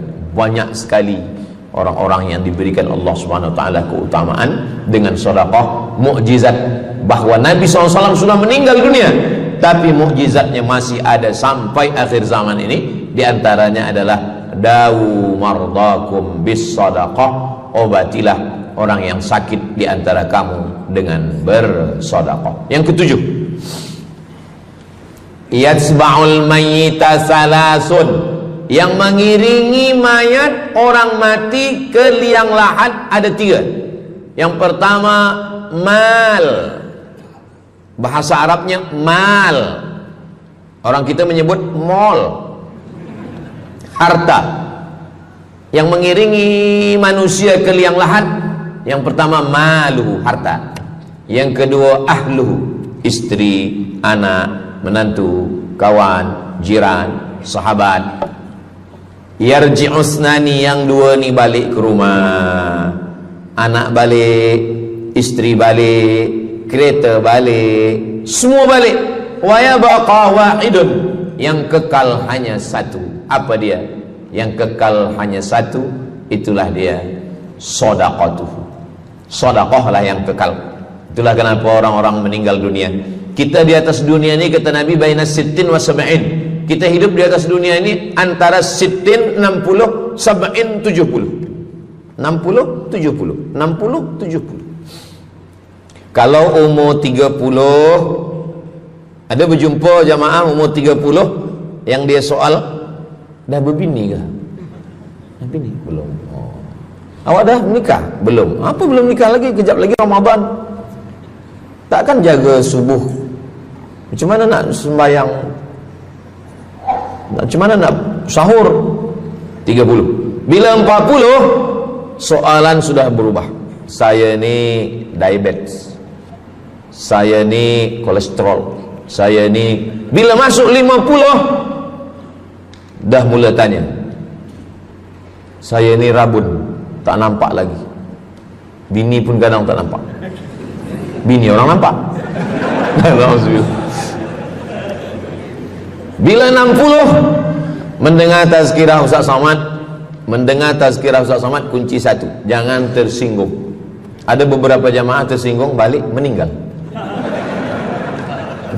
Bukan kerana tersinggung, memang ajal dah sampai. Jadi, Ustaz umur berapa? Saya lahir 18 hari bulan Mei 1977. Umur rasa 27. Umur ini bukan masalah angka, tapi masalah rasa. Semua yang hadir uban. Semua yang hadir banyak uban. Semua yang hadir malam ini muda. Mana muda lagi Ustaz? Kami dah tua. Ini bukan orang tua. Ini orang tua yang terjebak di tubuh pemuda. Ini semua pemuda-pemuda. Siapapun yang sembahyang ke masjid, siapapun yang berjamaah, maka dia muda. Siapapun yang tidur di rumah tak sembahyang, dia sudah tua. Lautan kan kuseberangi, gunung kan kudaki, masjid kulalui. Ini orang tua semua. Jadi tua dan muda itu bukan masalah usia, bukan masalah umur, tapi masalah perasaan kita. Saya kalau ditanya orang, umur Ustaz berapa? Qamariyah apa Syamsiah? Muharram Safar apa Januari Februari? Jadi masalah umur ini insyaallah kita semua dibagi Allah kesihatan. Amin ya rabbal alamin. Yang sakit-sakit diangkat Allah penyakitnya. Amin. Jadi kata Nabi SAW, semuanya tinggal, wa yabqa wahidun, yang tinggal hanya satu, wa amaluhu, di antara amal adalah sedekah. Itu yang ketujuh. Nabi meninggal umur 63 tahun. Abu Bakar Siddiq 63 tahun. Imam Syafi'i lahir 150, meninggal 204. Imam Syafi'i lahir di Gaza, Palestina. Semoga Allah menolong saudara kita di Palestina. Imam Syafi'i lahir di Palestina, di Gaza 150 Hijrah. Meninggal di Fustat, Kahirah, Mesir 204. Imam Syafi'i umurnya hanya 54 tahun. 50 muda. Tapi Imam Syafi'i berada di alam barzah 204, sekarang sudah 1447, 1447 tahun. Apa maknanya? Berarti Imam Syafi'i di alam kubur sudah 1200 tahun. Soalan, lebih lama di atas tanah atau di dalam tanah? Lebih lama di alam barzah. Di alam rahim 9 bulan 10 hari.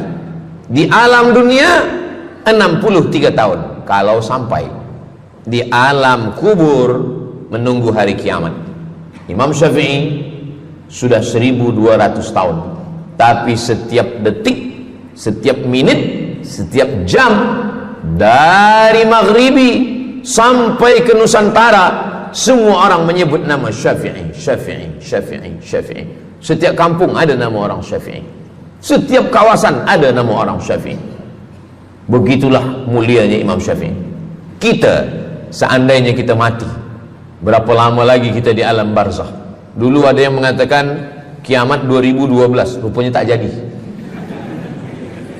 Kan ada filmnya, kiamat 2012, Steven Spielberg. Tak jadi. Yas'alunaka 'anis sa'ati ayyana mursaha. Mereka bertanya kepadamu tentang hari kiamat. Qul, katakan, la ya'lamuha illa hu. Yang tahu hanya Allah Subhanahu wa ta'ala. Pikirkan, kalau kita mati, apa yang akan mengalir? Rumah kita dijual anak kita, dibagi-bagi kepada ahli waris. Kereta kita dijual semuanya. Tapi orang yang membina masjid di Brunei Darussalam, masjid dah cantik-cantik, besar-besar, elok-elok. Tadi kami cerita tentang Muslim yang ada di Kamboja, yang ada di Vietnam, yang ada di Myanmar, kesusahan, kepayahan, yang ada di Palestin.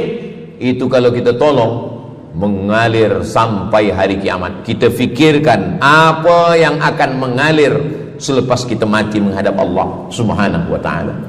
Di antara yang pasti mengalir, anak belum tentu. Waktu kita hidup dia soleh, selepas kita mati dia stres. Na'udzubillah. Mudah-mudahan anak-anak kita semua anak-anak yang soleh-soleh. Tapi yang pasti adalah sedekah. Maka kita siapkan sedekah menolong agama Allah Subhanahu wa ta'ala. Yang ke-8, kata Nabi SAW, idza matal insan, hadisnya ada dalam Sahih Muslim. Idza matal insan, ada orang yang membaca hadis ini idza mata ibnu Adam. Idza mata ibnu Adam itu tarjamah, bukan bunyi teks. Bunyi teksnya idza matal insan, kalau manusia mati, inqata'a, putus. Tapi banyak yang salah faham tentang hadis nih. Kamu malam ni tak ada buat kenduri orang mati, tak ada baca doa, tak ada baca yasin, tak ada baca tahlil. Idza matal ibnu Adam, kalau manusia sudah mati, putus. Jangan kirim-kirim doa lagi. Banyaklah soalan ke saya, Ustaz Abdul Somad, ya, macam mana kalau orang sudah mati tak ada anak, lalu siapa yang mendoakan dia? Kata saya, yang mendoakan dia saya. Allahumma ighfir lahu warhamhu wa'afihi wa'fu anhu. Siapa yang akan bacakan Al-Fatihah untuk dia? Saya akan bacakan Al-Fatihah. Saya tengok muka dia macam ragu. Dia tak percaya Fatihah ini sampai. Siapa yang tak percaya Fatihah sampai, saya tak marah. Sebab ni masalah yang ghaib. Siapa yang tak percaya Yasin itu sampai, siapa yang tak percaya Fatihah itu sampai, saya tak marah. Bagi saja nama semua, lengkap dengan bin. Nanti bila mati saya kirim. Bila tak sampai, cepat-cepat bagi tahu. Idza matal insan, kalau manusia mati, inqata'a amaluhu, yang putus tu amal dia, amal yang mati itu. Misal ini ada orang mati, namanya Abdul Somad. Ketika saya sebut nama lain tersinggung pula. Ada orang mati namanya Abdul Somad. Idza matal insan, kalau Abdul Somad ni mati, inqata'a amaluhu, maka yang putus tu amal dia. Amal Abdul Somad ni yang putus. Amal orang Brunei untuk Abdul Somad putus atau tak putus? Tidak putus. Datang berita, mereka tengok di Instagram Abdul Somad, Ustadz Abdul Somad Official. Bagi yang belum follow, cepat follow. Apa berita? Ustadz Somad sudah meninggal. Orang Bandar Seri Begawan, semua orang Brunei mengirimkan Al-Fatihah, mereka sholat ghaib. Sampai apa tak sampai? Sampai. Jadi mana yang putus itu apa maknanya? Amal dia putus. Amal orang mati ini putus. Amal orang hidup kepada yang mati tak putus. Saya bilang sekali lagi, yang putus itu amal orang mati. Amal orang mati putus. Apa maksud amal orang mati putus? Kepada muslimin muslimat, sila datang ke masjid yang akan membagi tazkirah almarhum Abdul Somad. Itu putus. Mana boleh tazkirah lagi? Orang mati itu amalnya putus, tapi amal orang hidup untuk orang mati tidak putus. Kalau memang putus, kenapa ada amalnya yang tak putus?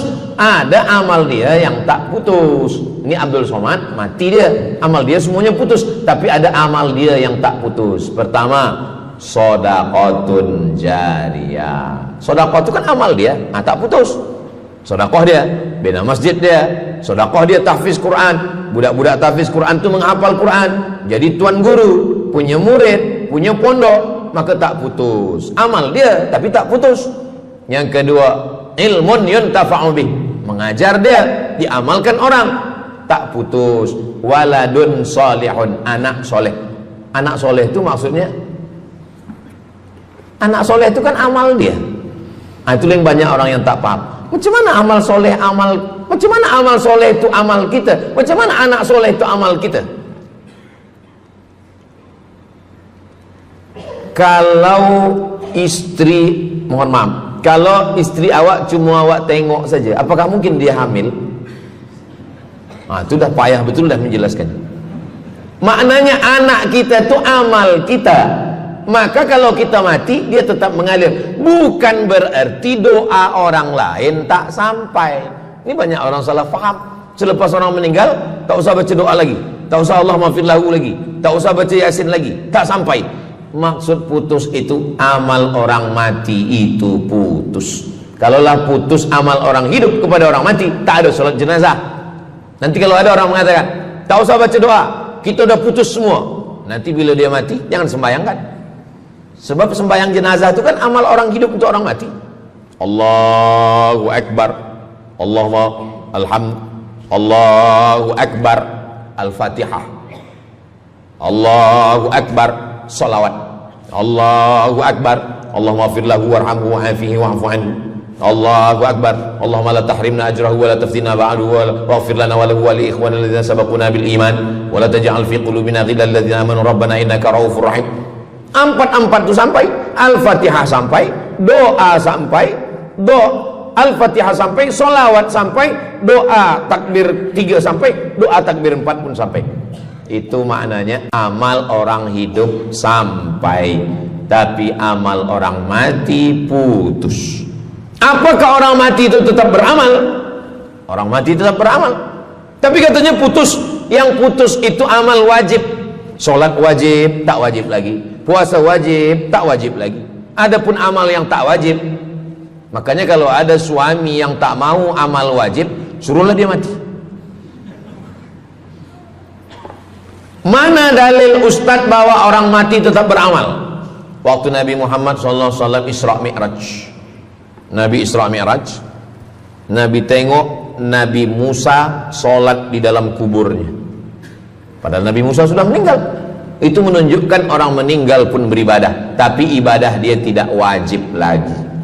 Waktu sampai di Masjidil Aqsa, Nabi Ibrahim sholat, Nabi Musa sholat, Nabi-Nabi sholat, padahal mereka sudah meninggal dunia. Itu menunjukkan bahwa orang mati beribadah, tapi ibadahnya tidak wajib. Yang kita wajib ini hanya dari akil baligh sampai kita mati. Siapa yang wajib sembahyang? Akil baligh. Siapa yang wajib puasa? Akil baligh. Siapa yang wajib haji? Akil baligh mampu. Ada orang akil, ada orang baligh tapi tak akil. Umur 15 tahun, 20 tahun, 30 tahun, baligh umurnya sampai tapi tak akil, tak ada akal. Rufi'al qalam, kertas, pena. Pena dia terangkat, tak mencatat. Ada 3 orang yang penanya tak mencatat. Yang pertama, anis sobi hatta yahtalim, budak kecil sampai dia mimpi akil balik. Yang kedua, anin naim hatta yastayqiz, orang tidur sampai dia terjaga. Yang pertama, budak kecil sampai akil balik. Maka kalau nak nakal waktu kecil itulah. Menyesal saya Ustaz, waktu kecil dulu baik-baik. Yang kedua, anin naim hatta yastayqiz, orang tidur sampai dia jaga tidur. Makanya kalau nak buat dosa waktu tidurlah. Ada seorang suami tidur, selepas itu dia terjaga, dia katakan ke istri dia, Adinda, buah hati belayan jiwa, siang dan malam terbayang-bayang, makan tak kenyang, tidur tak lelap. Abang bermimpi malam tadi. Mimpi apa? Mimpi berbini lagi. Kata istri dia, engkau tidur lagi, mimpi lagi, ceraikan dia. Macam mana nak tidur lagi? Begitulah. Tapi perempuan ini tak ada di Brunei, di kampung saya. Sini baik-baik. Orang tidur, dia tidak boleh dihukum, sebab mimpi kita tak boleh buat-buat. Anin naim hatta yastayqis, orang tidur sampai dia jaga tidur. Anil majnun hatta yafiq, orang gila sampai sehat. Orang gila tak diambil hukum, tak wajib sembahyang, tak wajib puasa. Itu maka kadang isteri kalau ada lelaki tak sembahyang, abang ni gila ke? Kata, aku tergila-gila dengan kamu sayang. Jadi siapa yang wajib? Macam mana dengan orang yang pikun, hilang ingatan? Hilang ingatan bila dari mula zuhur azan sampai waktu asar habis, ingatan dia hilang, maka dia tak wajib sembahyang. Tapi bila dia ingat sekejap, dia wajib lagi. Itu pula masalahnya Ustaz. Laki saya ni hilang ingatan waktu sembahyang saja. Lepas tu ingat balik berakal. Kata orang kalau sudah tua kita mengalami namanya demensia. Manusia demensia, amnesia. Amnesia tak ingat apa-apa, semua lupa. Itu maka kita bila nak pergi ke mana-mana guna helmet, sebab bila kepala ni terantuk lupa. Ada kawan saya, dia hafaz Quran 30 juz, ceramah tazkirah ke mana-mana, bawa kereta jatuh. Kata dia banyak ayat-ayat yang hilang, maka aku kalau sembahyang ayat pendek-pendek. Kata saya, bang, di kampung saya dulu kalau ada radio yang dah tua yang rosak, itu biasa kita pukul mau elok balik. Cuba antukkan sekali lagi, kata saya. Kata dia, aku takut kalau aku antukkan Fatihah ni pula hilang. Maka Islam ini datang menjaga 5. Pertama, menjaga akal. Tak boleh minum khamar, tak boleh guna khamar, narkotik. Menjaga diri, tak boleh bunuh diri. Menjaga kehormatan, tak boleh menghina orang. Menjaga agama, tak boleh membawa aliran sesat, ateis, tak percaya, kekafiran. Menjaga harta, tak boleh ada mencuri, tak boleh ada dusta, tak boleh ada akad bohong, tak boleh ada tipu, tak boleh ada gharar, tak boleh ada zulm, tak boleh ada ghish. Man ghasyana falaysa minna, siapa yang menipu kami maka dia bukan golongan kami. Jadi berdasarkan 8 keutamaan ini, kalau ingat 8-8-nya alhamdulillah. Tak ingat 8, ingat 7, ingat 6, ingat 5, ingat 4, ingat 3, ingat 2, ingat 1. Satu pun tak ingat, innalillah. Tapi insyaAllah kita boleh ingat semua. Sebab apa? Sebab tazkirah malam ini direkodkan. Nanti boleh ditonton ulang di channel Ustaz Abdul Somad Official. Jangan lupa subscribe, like, share, and comment. Jamaah yang dimuliakan Allah Subhanahu Wa Taala, tadi saya mula pukul 8.15, sekarang sudah pukul 8.10. Jadi saya di mana-mana tazkirah memanglah 60 menit, 600 ml. Tapi rupanya botolnya kecil. Jadi sebenarnya setengah jam pun cukup. Jadi dari 8 tadi itu semua membagi kita semangat. Kalau ada orang yang mengatakan Islam ini agama yang menyuruh kita tak usahlah berniaga, tak usahlah bertanam kelapa sawit, tak usahlah bertanam kelapa, tak usahlah buka ikan, tak usahlah bertani. Sesungguhnya Islam ini agama yang menyuruh kita berusaha. Masuk masjid, Allah maftah li abwaba rahmatik. Keluar masjid, Allahumma inni as'aluka min fadlik. Kenapa keluar masjid minta rezeki? Sebab peniaga, pedagang, bisnismen dapat duit. Duitnya bukan untuk dunia, duitnya untuk akhirat. Jadi kalau ada orang mengatakan kereta tak dibawa mati, siapa kata kereta tak dibawa mati? Kereta boleh dibawa mati. Kereta yang macam mana? Kereta wakaf. Ada kereta 10, wakafkan untuk tahfiz Quran.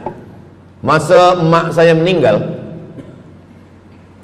berpesan dia, nanti kalau aku mati, tolong kuburkan aku di samping makam ayahku. Dari tempat saya, rumah saya ke kampung mak saya jauh, 10 jam naik kereta. Hospital tak nak bagi kereta ambulan.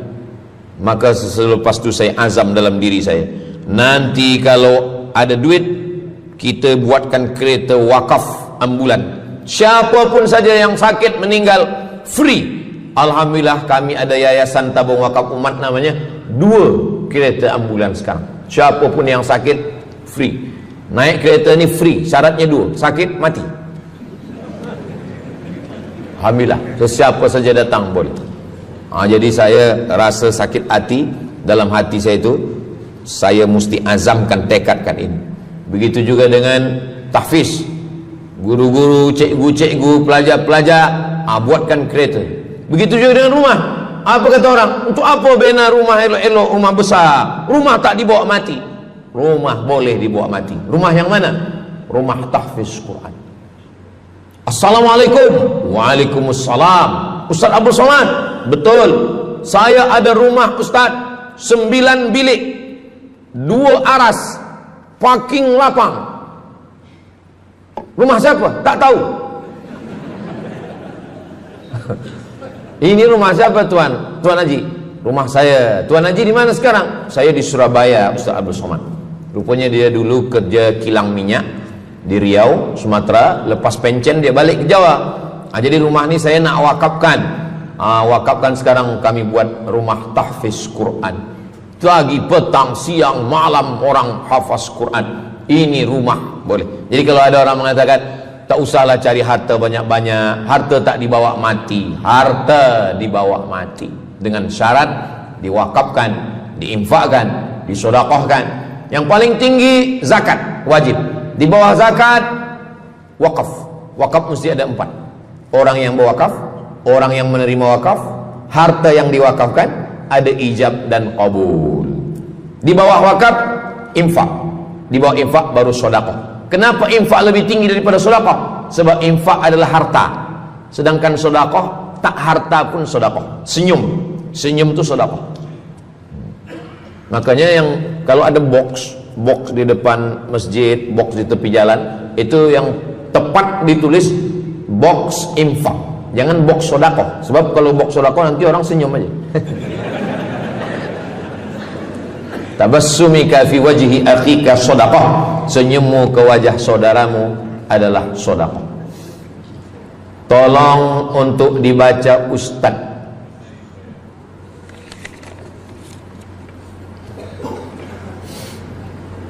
Seorang hamba yang ketika jahiliyah pernah mengambil hak orang dengan mengambil persen daripada uang infak. Setelah dia menyadari akan salahnya, dia bertaubat dan ingin mengembalikan hak tersebut. Masalahnya dia tidak mengetahui berapa dan ke siapa dibalikkan. Kalau kita termakan terpakai duit yang kita tak tahu entah punya siapa, cuba ingat-ingat. Memang kalau masalah ini kadang kita lupa memang. Coba ingat tahun berapa. Sebab duit RM1 tahun 80 dengan 2025 tak sama nilainya, sebab ada inflasi ekonomi. Jadi coba ingat, tengok dengan harga emas. Tahun 80 berapa 1 gram emas? Tahun 2025 berapa? Maka dihitungnya ke emas, bukan ke dolar, tapi kepada emas. Nah, selepas kita dapat harga emas, lalu kita balikkan. Misalkan tahun 80 100 ringgit itu 1, 2, 3 gram. Maka yang sekarang kita tidak balikkan 100 ringgit, tapi kita balikkan sekarang 2025 dengan 3 gram emas. Berapa harga 3 gram emas?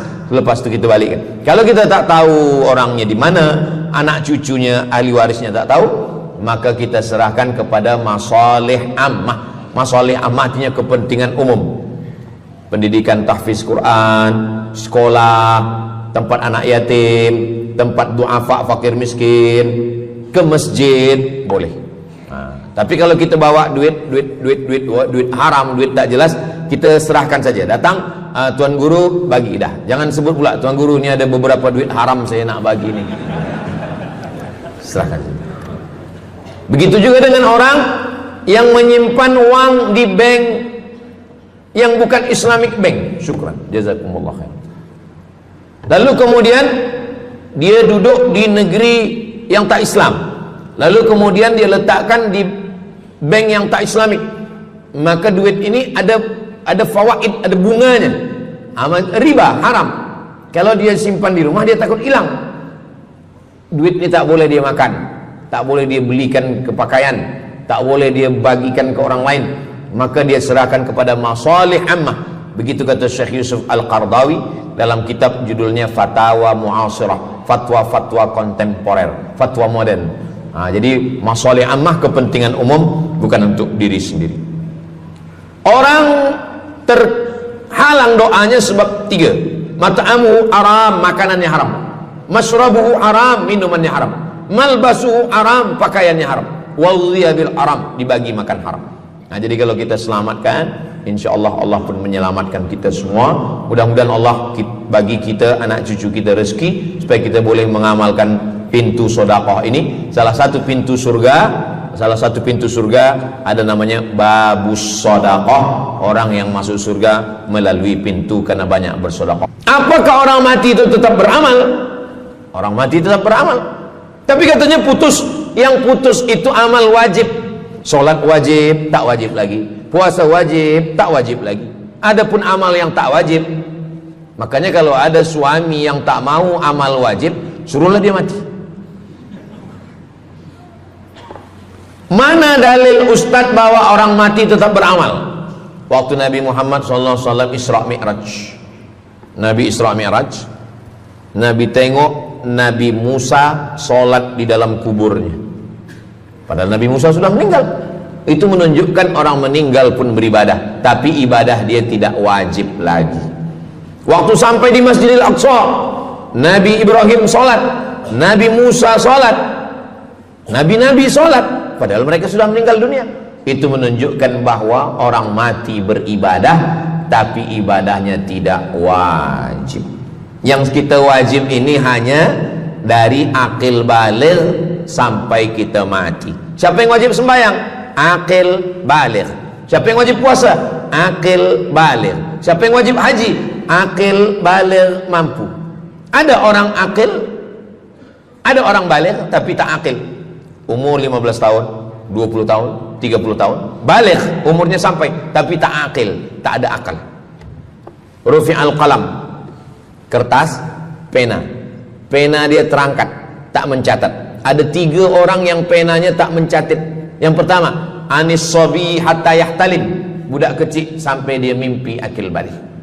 Yang kedua, anin naim hatta yastayqiz, orang tidur sampai dia terjaga. Yang pertama, budak kecil sampai akil balik. Maka kalau nak nakal waktu kecil itulah. Menyesal saya Ustaz, waktu kecil dulu baik-baik. Yang kedua, anin naim hatta yastayqiz, orang tidur sampai dia jaga tidur. Makanya kalau nak buat dosa waktu tidurlah. Ada seorang suami tidur, selepas itu dia terjaga, dia katakan ke istri dia, Adinda, buah hati belayan jiwa, siang dan malam terbayang-bayang, makan tak kenyang, tidur tak lelap. Abang bermimpi malam tadi. Mimpi apa? Mimpi berbini lagi. Kata istri dia, engkau tidur lagi, mimpi lagi, ceraikan dia. Macam mana nak tidur lagi? Begitulah. Tapi perempuan ini tak ada di Brunei, di kampung saya. Sini baik-baik. Orang tidur dia tidak boleh dihukum, sebab mimpi kita tak boleh buat-buat. Anil naim hatta yastayqiz, orang tidur sampai dia jaga tidur. Anil majnun hatta yafiq, orang gila sampai sehat. Orang gila tak diambil hukum, tak wajib sembahyang, tak wajib puasa. Itu maka kadang isteri kalau ada lelaki tak sembahyang, abang ni gila ke? Kata, aku tergila-gila dengan kamu sayang. Jadi siapa yang wajib? Macam mana dengan orang yang pikun, hilang ingatan? Hilang ingatan bila dari mula zuhur azan sampai waktu asar habis, ingatan dia hilang, maka dia tak wajib sembahyang. Tapi bila dia ingat sekejap, dia wajib lagi. Itu pula masalahnya Ustaz. Laki saya ni hilang ingatan waktu sembahyang je, lepas tu ingat balik. baligh, berakal. Kata orang, kalau sudah tua kita mengalami namanya demensia. Manusia, demensia, amnesia. Amnesia tak ingat apa-apa, semua lupa. Itu maka kita bila nak pergi kemana-mana guna helmet, sebab bila kepala ni terantuk lupa. Ada kawan saya, dia hafaz Quran 30 juz, ceramah tazkirah kemana-mana, bawa kereta jatuh. Kata dia banyak ayat-ayat yang hilang, maka aku kalau sembahyang ayat pendek-pendek. Kata saya, bang, di kampung saya dulu kalau ada radio yang dah tua yang rosak, itu biasa kita pukul mau elok balik. Cuba antukkan sekali lagi, gitu. Kata dia, aku takut kalau aku antukkan Fatihah ni pula hilang. Maka Islam ini datang menjaga 5. Pertama, menjaga akal. Tak boleh minum khamar, tak boleh guna khamar, narkotik. Menjaga diri, tak boleh bunuh diri. Menjaga kehormatan, tak boleh menghina orang. Menjaga agama, tak boleh membawa aliran sesat, ateis, tak percaya, kekafiran. Menjaga harta, tak boleh ada mencuri, tak boleh ada dusta, tak boleh ada akad bohong, tak boleh ada tipu. Terima kasih telah mengunjungi channel Ayo Kita Ngaji. Semoga bermanfaat. Wassalamualaikum warahmatullahi wabarakatuh.